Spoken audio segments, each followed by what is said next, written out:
What's up, guys? This is Dan Wilson, and you're listening to and watching Life. So, I just got back from Arizona on last Sunday. Today's Saturday, so it's been 6 days. And it's time to make a pod. I was just talking with Ken Hannigan, well, texting actually, and I knew I needed to make a pod, and he just stressed like, you know, he needs a pod to listen to on his podcast app.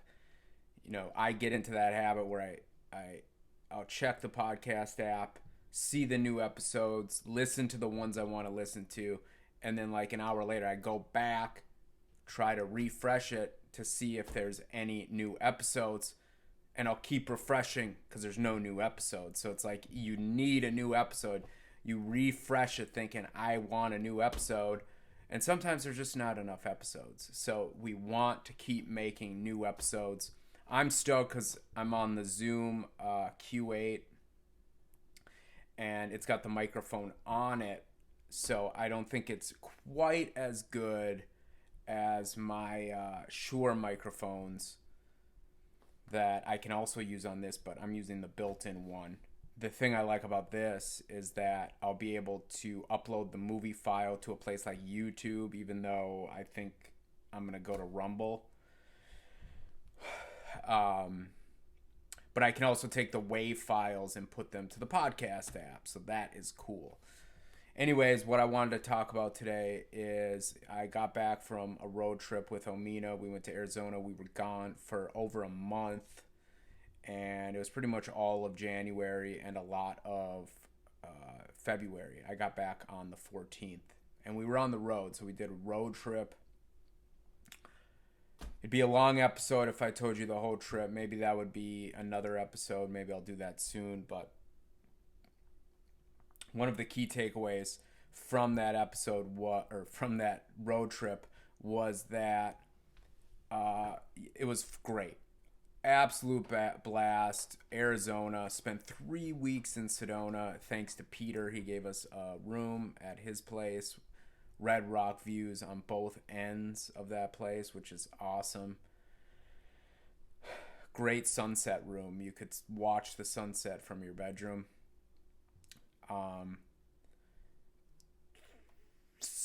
5 different hot springs or 6. I think it was 5 different hot springs, and they were all great. We can talk about those too in the recap episode. But what I wanted to, the main point from that trip was that, we thought we were going to be camping, which was just stupid of me to think that we were going to be camping when we got there. I knew this because I've camped in February in New Mexico before, and it was freezing cold. We woke up below freezing, and everything in our tent was frosty. Frost, when we tapped the tent, frost would fall down on our face. We were freezing all of our wet stuff because it was at a hot spring, so we had like a bathing suit and towel and stuff. That all froze. So I knew it was not a good idea. Maybe I thought we were going to be camping south enough where it would be warm a little. It'd be manageable at night. But it wasn't. And we didn't want to camp because it gets dark at 6 o'clock. So, like, we could have camped and we could have had really warm, get everything set up really warm inside of our tent once we're in bed. But we didn't want to do that at 6 o'clock. So we packed my Corolla with all the camping gear and everything for car camping. And it really took up a lot of space. And now we didn't camp once. So that was the big lesson I learned. The biggest mistake of the trip was that, I think, thinking we were going to camp. I guess if certain scenarios would have happened, we could have camped. But we ended up staying in hotels, Airbnbs, and then Peter's the whole time. We didn't camp once. So along with that, when staying at hotels in different places, we ended up eating out a lot. Now we had an Airbnb and a couple hotels with kitchens. We could have cooked, but we didn't. We went to restaurants. So ate a bunch of restaurant food. And by the end of it, I was feeling the effects of the restaurant food. Restaurant food is, some of it was good. And don't get me wrong, we ate a lot at home at Peter's, but I'm just saying I try to eat restaurant food, once every 2 weeks at like a Chimborazo breakfast, right? Not consecutive meals in like 3 days in a row. I never like doing that. And when I do it, I feel it. I can feel it. Even if it's just mental, which I don't think it is, but I don't like doing it. And then the price tag is just undesirable for what you get. And plus now, post 2020, everywhere that's retail, whether it's food related, coffee related, or gift store related, or dispensary, anything like that, they have a touch screen on an iPad. So when you check out, you use like the Square app or whatever. Everyone's asking for a tip now. Now I understand that the only reason I'm complaining about it is because I tipped all the time. I probably wouldn't complain as much if I just didn't tip. But I think I'd love to go back and calculate how much I actually tipped over that whole road trip. It was a lot of money to tips.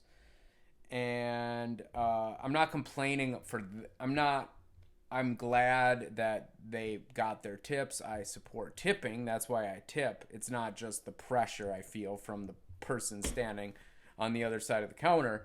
It's just, it can eat a lot of your money. So, all in all, I ate out, and those are the consequences of just living on the road, right? So when I got back, Omina and I both just were like, all right, because usually we eat together. She cooks a lot, but this trip, I was listening to Keto Camp podcast with Ben Azadi, and I've been following Ben ever since I found out about him a couple years ago, at least 2019. I think, yeah, at least 2019, maybe 2018. But I like Ben because he has on Dr. Pompa. I found Dr. Pompa through Brian Peskin, and I subscribe to what Brian Peskin says. More of a, anytime you can go use ketones for your energy, that is beneficial. So Ben Azadi has had Peskin on. He's had Dr. Pompa, who is kind of like who I go to for fasting. That's who got me into doing. The reason I did a fast more than 3 days was because of Dr. Pompa, Dr. Daniel Pompa. That's his presentations, and he's got a wealth of info online. You can find him, Dr. Pompa. But I like Ben because Ben, he's one of the few who's on that fasting and pro omega-6, pro good omega-6 and anti bad omega-6. There's a big distinction, and I believe there's a distinction. Certain people that I agree with everything else they say, they refuse to say there's a distinction. They just say all omega-6 is bad. They throw the baby out with the bathwater, in my opinion. When you look at what omega-6 actually does, I think the answer is right there, that you want good omega-6. And good omega-6 is found in like everything fresh. So fresh fruits, fresh nuts, fresh vegetables. It all has the parent form of omega-6, linoleic acid. So everyone, everyone's ripping on seed oils, which I agree. I rip on the seed oils too. I've been anti, vegetable oil for the past since 2007. I've been anti parent, vegetable oils, canola oil. I've been saying that for a long time. But so has a lot of other people have been saying that omega 6 is bad. You need a bunch of omega 3. You need fish oil. You need a bunch of these derivatives of DHA and EPA. And I don't see it. I know there's studies that they can point to that says DHA and EPA are good, but Cochrane Collaborative 2018, they came out with meta-analysis, and it was very bad for fish oil. So you can look at that, fish oil on Cochrane Collaborative. I think it's like the effects of omega-3 on heart disease. That's what the article's called. But eventually when you read it, it's all about those derivatives. And like Peskin points out, how much DHA and EPA does your body actually use per day? It's minuscule. It's very little. It's like 7 liberal. If he's being liberal, it's like 7 milligrams a day at most.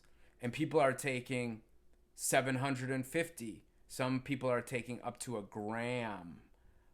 Some people are taking up to, I think I saw that New York Times article that Rhonda Patrick posted. It said up to 3 grams a day. So you only need 4 to 7 milligrams a day, and people are taking 500 times that or more. Anyways, I'm not saying I'm the final authority on this by any means. I'm just saying what I follow, what makes sense to me. So I could easily be wrong. I'm not telling anyone what to do. I'm just saying I think that, omega-6 is essential. Like, that's the medical term. It's an essential fatty acid, meaning you need it, and it has to come from food, right? So it has to come from food, and your body needs it. You can't make it on your own. And it's in every cell membrane of your body. Now, people like Carnivore MD will say, oh, that's only because people are unnaturally overdosing on it, so it's getting pushed into the cell membrane. I mean, okay. My question for him would be then, what you say that if omega-6 is really that great, yeah, we'll get enough of it in the meat we eat. So there's enough of it already. If you get good grass-fed beef, you're gonna get enough of what your body needs. Okay, fair enough. What does it do? Why do we need it? Tell me why we need omega-6, and then I'll listen to you. The only one that's actually done a really thorough job citing his sources, scouring through all of the data, using the textbook of medical physiology. The only person that's done that is like Brian Peskin and, Dr. Daniel Pompa and Dr. Mindy Peltz and Ben Azadi, and Dave Asper even. They listen to what Peskin is saying, and they will say he's right. And then they use the product of just the product being pure omega-6 that's unadulterated, meaning it hasn't oxidized at all. It hasn't been exposed to oxygen at all. And when you eat that, your body can use it for all 100 trillion cells. And what does it do? What does omega-6 do? Well, it is part of the cell membrane, according to Peskin, and I subscribe to it, so I'm not saying I'm right, but according to Peskin, it's in every cell membrane of your body. Why is it in every cell membrane of your body?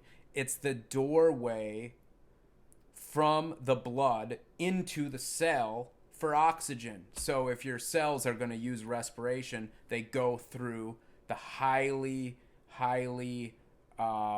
reactive PUFA. They hate PUFAs, but PUFA is omega-6, the essential. So it's bad, but it's also essential. That's what people are claiming. They're saying it's bad for you and you shouldn't get it at all, but it's in the medical books, it is considered something your body absolutely needs. Okay, well, if let's just say it is what it actually needs, what does it do? Tell me what it does.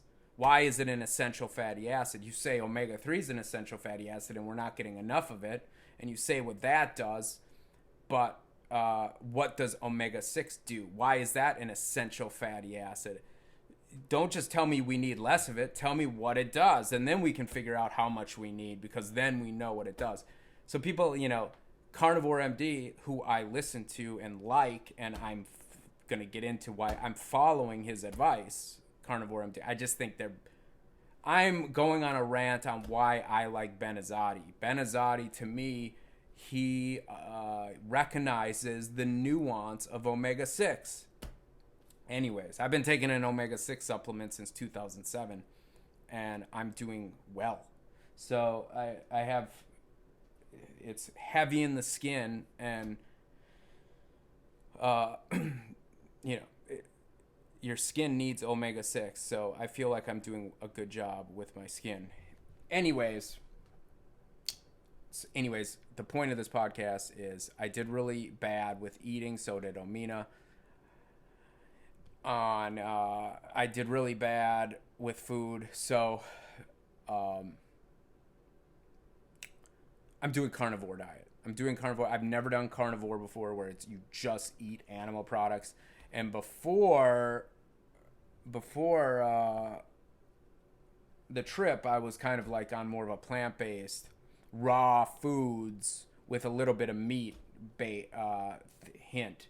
I was taking the Pyridine products, which are the enzymes, and the Cleanse product, which is the soluble fiber, I think.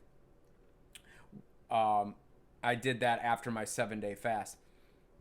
And I support it. I support raw foods. I love fruits. I can do vegetables, but I love fruits and smoothies, and I love that stuff. I'm doing carnivore diet for 30 days. So I subscribe, again, it's what I subscribe to, is a cyclical diet, where you switch it up. You change what you eat. And that includes fasting. So sometimes you don't eat, you intermittent fast, feast and famine. So a 30-day carnivore diet, that's what I'm doing right now. So I'm on day 6, where I've eaten nothing but animal products for 6 days, and I'm going to do 30 days. I waited until day 6 to make sure it was feasible, because I had never done it before, so I'm like, it sounds kind of crazy. But let's try it, because as you can, like, if you listen to Carnivore MD, who I listen to and support and like, there are, to me, it sounds like benefits, but that's not who Carnivore MD just kind of supported my decision. I got the idea from Ben Azadi of Keto Camp and his new book, Keto Flex, which is all about being able to go in and out of ketosis. So you're so metabolically healthy, where if you give your body a bunch of glucose, it can use that super efficiently. But then if you starve your body of glucose, it will use the ketones, and it has the ability to flex back and forth. That's what Keto Flex is, and it's cyclical. It's feast and famine. It's seasonal dieting, which makes sense with the seasons. We're in winter now. Spring will come. There will be spring vegetables. There will be midsummer vegetables. And then the August harvest, it's kind of like, if we didn't have refrigerators, it would be seasonal. If we just had, root cellars. So anyways, I'm on day 6 of carnivore. I've been taking pictures of all my meals. I usually stay away from dairy, but when doing carnivore, I've been eating more cheese, cottage cheese,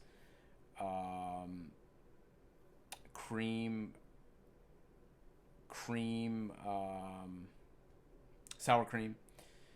And I have to say, like, I'm happy with the results. Now, I'll say, as far as how my body feels, it's great. Alex and I did 4 days straight at the gym after I hadn't been working out. I had been doing some tough hikes while I was gone every day while I was in Sedona. I was hiking, which was good for the legs. So my legs they kind of stayed in shape, but my upper body, I didn't do anything. I did like probably 100 push-ups total for a month. So we went back. I started carnivore on Monday, 6 days ago, and I started working out with Alex again on Monday, 6 days. We did 4 days in a row. My endurance was a little weak, but that was to be expected. But overall, inflammation, soreness, I feel great. I feel like $1,000,000. Energy while I'm working, doing appraising, feel pretty good. Now, I think I'm more hungry than I normally would be just because of the workouts. But, Omina's home. She went to yoga in Northeast, and I think it happened. Hi. Doing a podcast. How was it? Good. You did yoga? Good. I forgot what I was saying, but 6 days. On the 6th day right now, it's been like ground beef, pork chops, eggs, deli meat, butter, fresh cheese, chicken, cod, yeah. And I will say the snacking is a little bit of a challenge, but I haven't broke. I've probably had under 5 grams of sugar for the past 6 days. 5 carbs, 5 grams of sugar total. So I'd say that's pretty good. And I have to say, I feel great. Now, Omina's been eating her way that she prefers. Like, what we kind of did was, when we got back from the trip, we just said, usually we eat together, but what we said is, I'll handle me, you handle you, which is something we don't normally do, but we're going to do it for 30 days. So she's kind of doing her preferred diet, which is definitely not carnivore. And I've been doing my preferred diet, which is, well, right now it's carnivore. I'm testing it out, carnivore, because I've heard such good things. You know, Carnivore MD talks about the benefits of it, and Ben Azadi really lays out the benefits of it in his podcast, Keto Camp. They look at it as a tool. So 30 days of carnivore, it's almost like an elimination diet too. So when you come back, because I feel great, no pain. I will say the digestion, it's a change. I'm not even saying it's bad. It's just a bit of a change because, you know, you're not putting anything that's not meat or dairy in you. So there's going to be an adjustment period. That's why it's good to do 30 days. Let yourself adapt. Give yourself 30 days to adapt to this. And then after the 30 days, I can go back to, you know, a healthy whole foods diet, which I usually do. And fruit, which I love. Like, I love oranges. I love fruit in general. So we're going to just do this for 30 more days. And that's basically the reason for the episode. So just giving you an update on what we're doing. The trip was good. I will do a trip recap episode where I just have to think about it a little bit, which were the highlights, and think about what's worth talking about. So there it is, carnivore diet for 30 days. There's Omina, and thanks for watching.